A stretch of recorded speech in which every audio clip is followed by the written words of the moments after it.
A very warm welcome to everyone here. And it's quite a honor and a privilege to have a man who doesn't need any introduction from my side or anyone. I won't waste time in introducing him. Can we have Mr. Edward Snowden here, please? Live from Jaipur, I'm here with my friend Pratik. We are both going to put you questions. And in the audience, we have young journalism students from almost 20 universities in the country and some journalists as well.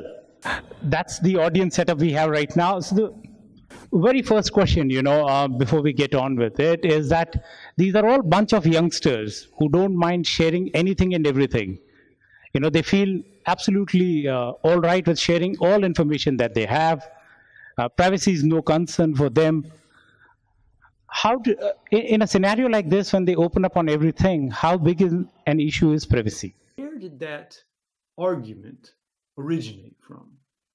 And the answer is Nazi Germany, right? The Nazi minister of propaganda, Joseph Goebbels, did this because he was trying to change the conversation away from what are your rights and what evidence must the government show to sort of violate them, to intrude into your private life, and instead say, why do you need your rights? How can you justify your rights? Isn't it strange that you're invoking your rights? Isn't that unusual? But in a free society, this is the opposite of the way it's supposed to work. You don't need to explain why you have a right. You don't need to explain why it's valuable, why you need it, right? It's for the government to explain why you don't deserve it. They go to a court, they show that you're a criminal. This is increasingly falling out of favor because governments and companies think it's inefficient, it's too much work. Life would be easier, life would be more convenient for them, life would be more profitable for them if we didn't have any rights at all. But privacy isn't about something to hide. Privacy is about something to protect. And that is the very concept of liberty. It is the idea that there can be some part of you, of your life, of your ideas that belong to you, not to society. And you get to make the decisions about who you share that with. Since when you first came out with the revelation, till that point in time, not everybody was too aware that they are being looked into. But now, what has changed over these 5 years? Now we know we are looked into, but what is it that we could do to safeguard it? And rules are being made that we share information mandatorily. We're talking about where mass surveillance comes from. Of course, no government is going to say, we decided you don't have rights anymore. We did it secretly. We changed the rules. Maybe we'll pass a law, maybe we won't. But the new practice is to monitor everyone everywhere because they might be a criminal. Instead, you get them saying they're doing you a favor to protect your life, to protect your home, to protect your money, to protect the public budget. They're passing a new program that's not a surveillance program. It's an identity program. The framework for mass surveillance today would look a lot like the Aadhar system, right? This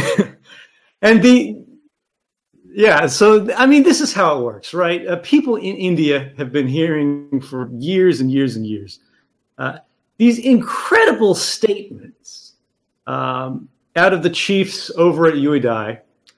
Every time they're criticized, there was recently this controversy about Google phones pushing the phone number for UEI into everybody's phone, right?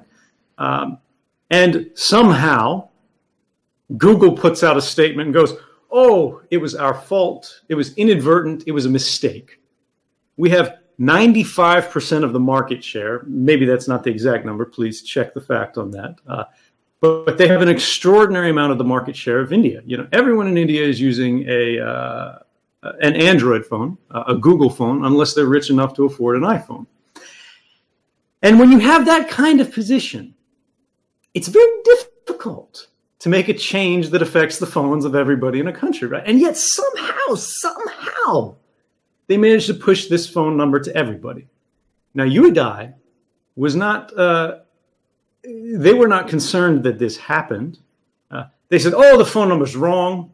It wasn't us. It was Google's fault. It was somebody else. God, we don't know what happened, but you shouldn't use this to attack the system. You know, it's wrong. It's saving you money. It's protecting people from being cheated by, you know, people stealing benefits. And that's all you need to worry about. Anybody who doesn't agree with this system, their vested interests, they're scaremongering, don't listen to them, right? But when we start to look at this, it gets a little bit strange. You know, the number one thing they always say in every public statement is your data is safe. Data hasn't been breached. Their biometrics are secure, right? But nobody actually said otherwise. The idea isn't that you can, you know, go on the internet and access anybody's Aadhar information directly. It's that it's being leaked. And of course, this is how we get scandals like we've seen where officials from within UEDI are having their personal details, their private details leaked by people looking up their Aadhar numbers. The phone number that was pushed by Google to all of these handsets through an incredible mystery, no one knows how it happened, right? Google just woke up in the morning and said they wanted to do this. That doesn't sound convincing to me. But the UEDI people said, oh, it's the wrong number. It's not even our number to begin with. But it's the number that's printed on the back of your card, right? If the people who are providing the card, if the people who are creating a mandatory enrollment system that is forcing identity on people throughout the country to the point where there have been stories in India that you cannot have a child and get a birth certificate for that child unless you provide your Aadhar number. Clearly, something in this system is not working. Clearly, people have concerns that are not unreasonable, but eminently reasonable. And if this is the case, if the public generally is concerned, if there is an unrelenting train of scandals about this system, it seems that if this were a system that were concerned about the public's trust, they would respond to these in a reasonable way. They would look at the criticisms, they would address the systems, the criticisms, they would reform the system, instead of saying any criticism of us is illegitimate, it's scaremongering, we just need to move forward. Now, anytime we're talking about protecting cheating on social benefits, right, it sounds like a good thing. But if that were all that Aadhar did, no one would have arguments against it, right? No one would be complaining. The problem is, and perhaps the biggest crime behind this system, is that it's being used for things that are unrelated to what the government is paying for. Find in India right now a telecommunications company, a bank that doesn't know what Aadhar is, even if the government's not paying for it, right? If you want to open an account, train ticket, are demanding an Aadhar number. And not just the number, they're demanding that you show them the physical card, right? This is creating a systemization of society, of the public. And this was not the stated intention of the program. You'll see people at UEDI saying this is not what the program is for. But if that's actually happening, how to address it, right? If the Aadhar system is to survive and work in the public's favor, the very first thing that should happen before this program entrenches itself any further in society is there should be criminal penalties assigned to any company that asks for your Aadhar number for a service that the government is not paying for. If it is not directly funded by a social benefit and the company asks for it, they should not only be fined, right? Someone should go to jail for that. Because if not, we all know what's going to happen. Eventually, you're not going to be able to go to the store. You're not going to be able to sign up for a service. You're not going to be able to do anything in society without showing a number. You will be tracked. You will be monitored. You will be recorded in 100 different ways, and not by UIDAI, by the Aadhar number that they created that then is abused by every other company, every other group in society. There's only one way to prevent this, and that's to reform the system before it goes bad. And unfortunately, it's already started to go bad. My question is to you that since you're very much aware as to what is transpiring in India, so a recent development that privacy has been made as a fundamental right in India by the Supreme Court. So in today's world, when data collection and data mining is going on, do you think securing privacy is a Herculean task for the citizen? The question is who should be doing it, right? Do we want to create a society in which ordinary people who have jobs, who have commitments, who have families to take care of, whose hours are spoken for, have to, all of them, each individually become specialists in protecting their privacy and fighting a kind of technological battle against the richest and most powerful companies in your country and in the world, as well as governments, both within India, state and national, as well as foreign governments that are trying to spy on you as well?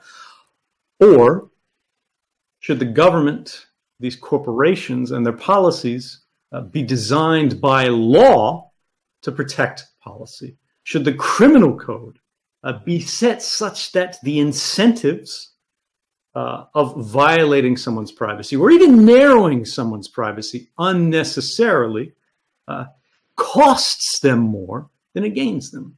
We have to ask ourselves, why do we have a privacy problem today? And the answer, of course, is because it benefits the people who are violating it. Think about it. If you had a neighbor who every time you left your house, they followed you around with a notebook, wrote down everything you did, and kept a record of it. And they did this for everyone in the neighborhood. And when you confronted them, they in your house.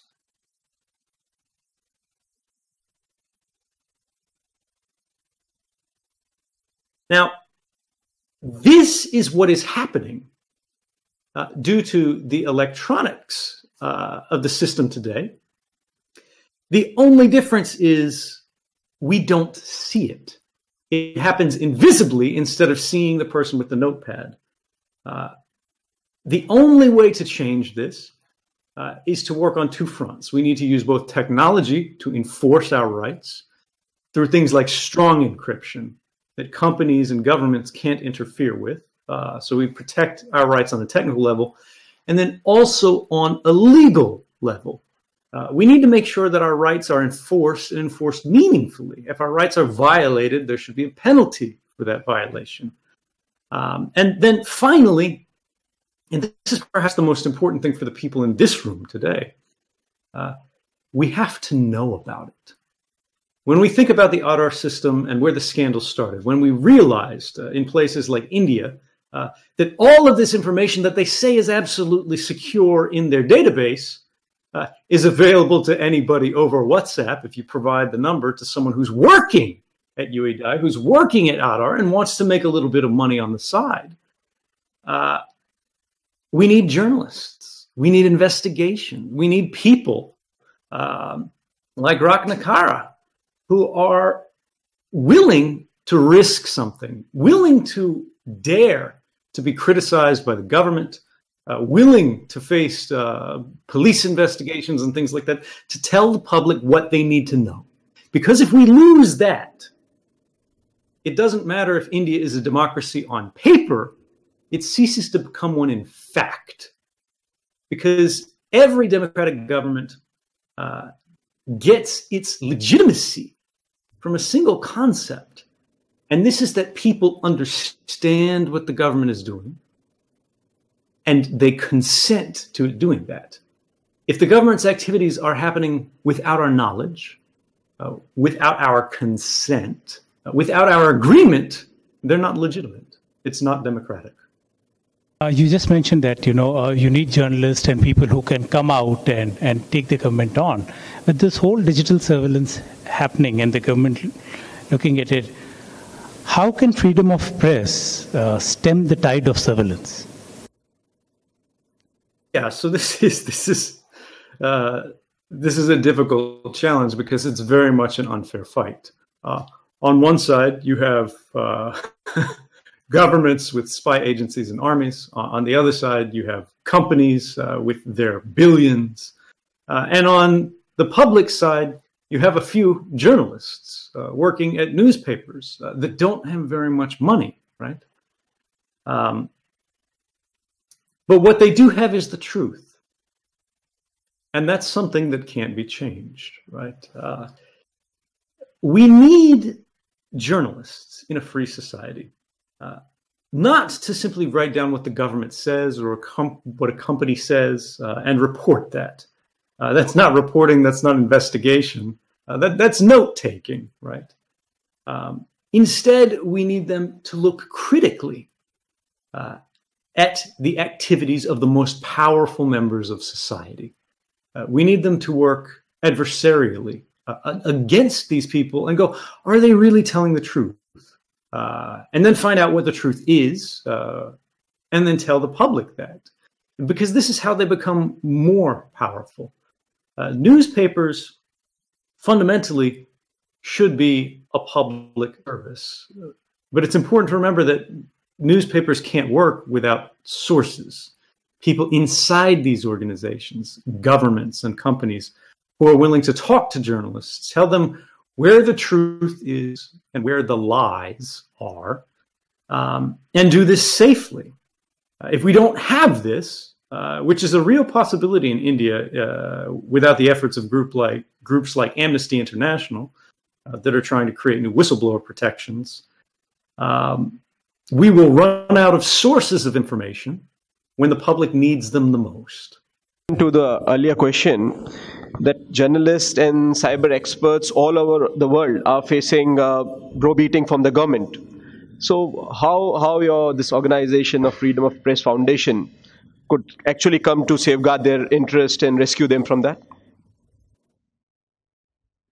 So I'm the president of a group called the Freedom of the Press Foundation. We take for granted a lot of times that newspapers will continue to happen, that we will have reporters, that we will always have people looking for the truth, right? But this is a hard job. It doesn't pay very well, and it's very risky. And there's no guarantee that this will continue. We see country after country facing a kind of new slide toward authoritarianism, even in the freest countries in the world. In the United States, we have Donald Trump as president, right? And we see the world moving towards, step by step, a sort of Chinese model. And this is a dangerous thing. So the question, of course, is how do we prevent that? No small organization like mine is going to save the world. But if we work together, step by step, and we know what our values are, we can create a kind of solidarity to protect the values that matter the most to us. Now, we have to use new tools. We have to understand the technology better than our adversaries. But this can't be an expert fight, right? We can't think about, are we going to be able to outfox the spies, right?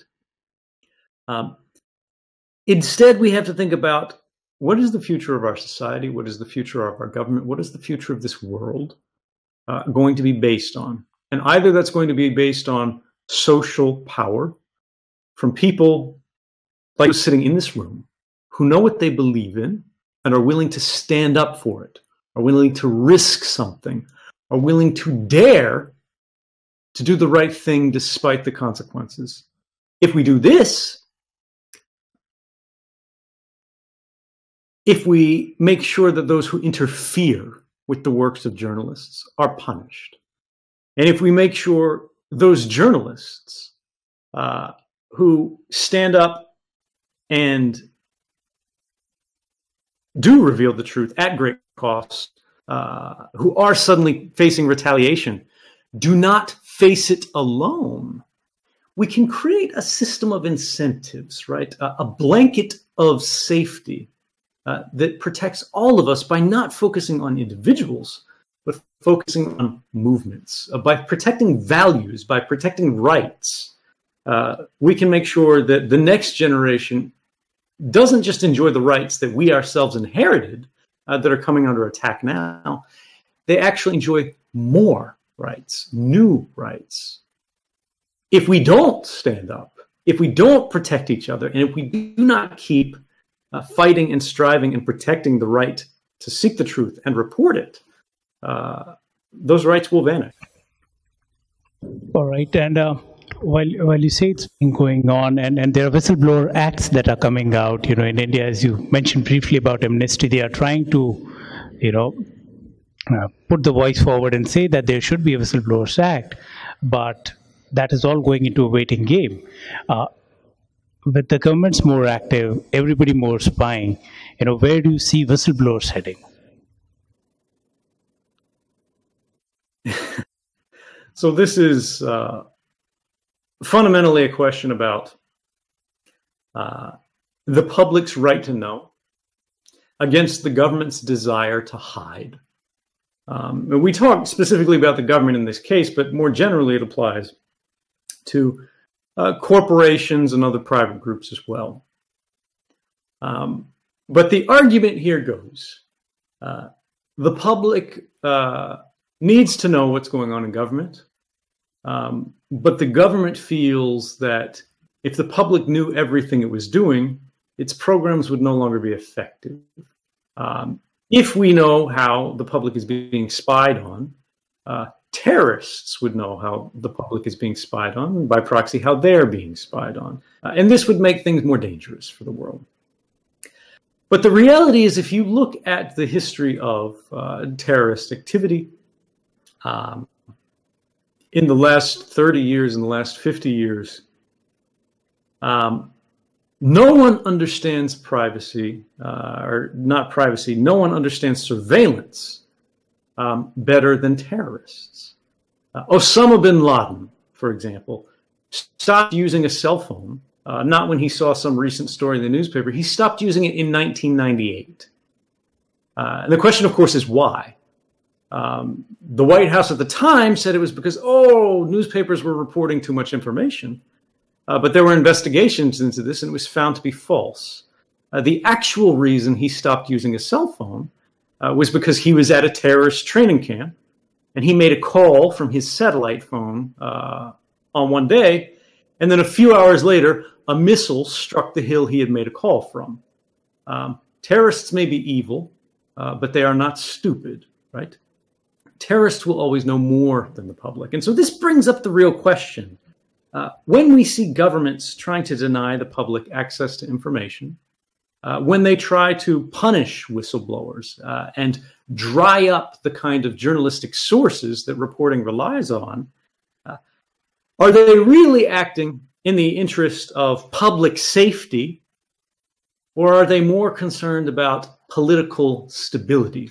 Are they really worried about security from criticism rather than safety against attacks? Going off gadgets could be one way, but it's difficult to do. I remember somebody asking me the question that, what does Edward Snowden do when he's off his gadgets? Right. So this is a question that's difficult for me to answer because I am an expert, right? So when we talk about how can you use technical services, I can say do this, do that, but it's very complex. It's very difficult. I can spend my whole life doing this. It's my profession, right? But it's not fair to ask an ordinary person to have to live like they're Edward Snowden, right? I can't return home to my country because I'm persecuted by my government for telling the truth about mass surveillance, violating the rights not only of Americans, but of Indians and everyone else around the world. But we should not live in a world where ordinary citizens have to live and act every day as if they are hunted by the world's most powerful sort of secret police. Instead, we need to think about, what does a world look like where you don't have to hide from gadgets that you bought and paid for, right? And this is the problem. If you buy a phone and the government is pushing their phone numbers into your phone, if the government is trying to push identity cards into your phone that you have to show everywhere you go, every time you try to register for some service, you paid for the phone, but really someone else owns it. Someone else is deciding who uses it, how it's done, how it's tracked, who that information is available to. Does that sound right to you? And of course, the answer is no. If you are paying for a system, if you are trusting a system, if you, like so many young people in the audience, are opening up about yourself and sharing some information, you should be the one making the decisions, not these other groups. We shouldn't hide from our gadgets. There's an old saying that goes, in a free society, when the people are afraid of government, there is tyranny. When the government is afraid of the people, there is liberty. The question we need to be asking today is, which of those two expressions is closer to what we see today? Years ago, you were a software technology professional. How do you see yourself today, and where is it heading now? You are on freedom for press, and what lies next? Because there's every time a suspicion that what is the next move. Whenever Putin meets Trump, there is a thing that, okay, what happens next to Edward Snowden? So I think this gets a little bit to the question that I get asked a lot, which is, am I safe, right? And of course I'm not. But if I were looking to live a safe life, I would still be sitting in Hawaii, in paradise, with the woman that I love, in a big house, making a lot of money for very little work, spying on all of you, right? But there are always going to be moments in our life where we recognize we have a choice between doing the safe thing and the right thing. And sometimes the only moral decision is to break the law.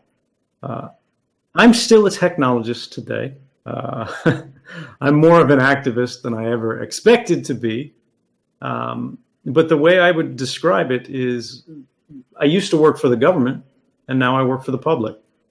Let's work together and let's change the world.